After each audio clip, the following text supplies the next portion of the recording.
Here's a quick review of the Easy Puller bar puller. This company's up in Denver. They make these little bar pullers that pull stock in a lathe. I just got it, and the thing's actually pretty cool. I thought I'd make a quick little video for it and post it for you guys to see, or whoever. It's this widget right here. It's going to come up, grip the stock, pull it out to a certain dimension, or certain length, not dimension, but it'll pull out to a certain length, and then you can start, run your cycle again. So, this thing's pretty neat. I like it.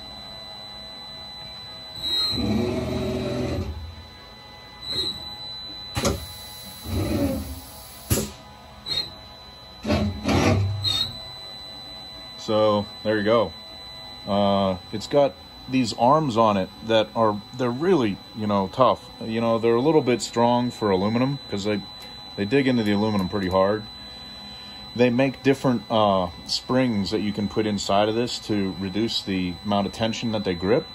So I think that what they are is they're a little urethane rubber thing, little urethane rubber bumpers, and they make them in different durometers. And I think I'm going to try the softer durometer of these, because it doesn't need to be that hard. It doesn't need to dig into the aluminum that hard when it's grabbing that.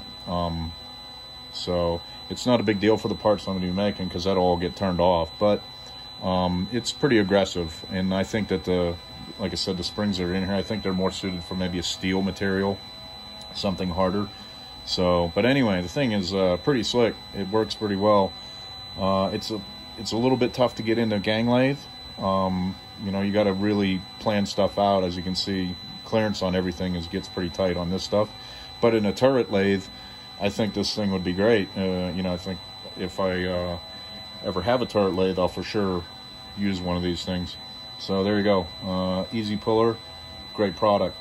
Right out of Denver, Colorado. It's about an hour north of me. I'm in Colorado Springs. So if these guys ever see that, thanks a lot for making something nice and quality.